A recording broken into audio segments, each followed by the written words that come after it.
जळगाव शहरासह संपूर्ण जिल्ह्यात वेगवेगळ्या क्षेत्रात उल्लेखनीय कामगिरी करणाऱ्या महिलांचा रुक्मिणी फाउंडेशन मिड टाउनतर्फे जागतिक महिला दिनाचं औचित्य साधत सन्मान करण्यात आला।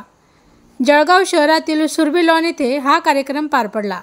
या कार्यक्रमाला प्रमुख अतिथी म्हणून महापालिकेच्या आयुक्त डॉक्टर विद्या गायकवाड, जैन श्रावक संघाचे कार्याध्यक्ष कस्तूरचंद बाफना, रतनलाल सी बाफना ज्वेलर्स संचालिका नयनतारा बाफना, संचालक सुशील बाफना, अनिता बाफना, डॉक्टर कांचन नारखेडे, भाजपच्या महिला महानगर अध्यक्षा उज्ज्वला बेंडाळे, रुक्मिणी फाउंडेशन मिड टाउनचे अध्यक्ष अनिल चोरडिया, डॉक्टर दीपक पाटील या मान्यवरांची उपस्थिती होती। शैक्षणिक, सामाजिक, आरोग्य यासह विविध क्षेत्रात उल्लेखनीय कामगिरी करणाऱ्या 11 कर्तृत्ववान महिलांचा मान्यवरांच्या हस्ते स्मृतिचिन्ह, पुष्पगुच्छ देऊन सन्मान करण्यात आला। यावेळी सन्मानार्थी महिलांच्या कार्याची व्हिडिओ क्लिप सुद्धा दाखवण्यात आली। यावेळी मान्यवरांनी मनोगतात रुक्मिणी फाउंडेशन मिड टाउनच्या उपक्रमाचं कौतुक केलं, तर सत्कारार्थी महिलांनी सुद्धा मनोगत व्यक्त करत रुक्मिणी फाउंडेशन मिड टाउनचे आभार मानले।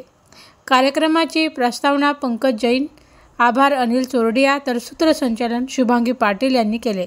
कार्यक्रमासाठी राजेश भंडारी, कल्पक सांकला, राजू श्राफ, उर्मिला सांकला, योगेश निंबाळकर, ॲडव्होकेट शैलेश नागला, प्रियेश छाजड, शंतनू कुडे, राहुल राका, विजय जैन यांनी परिश्रम घेतले। कार्यक्रमाला विविध क्षेत्रातील नागरिकांची मोठ्या संख्येने उपस्थिती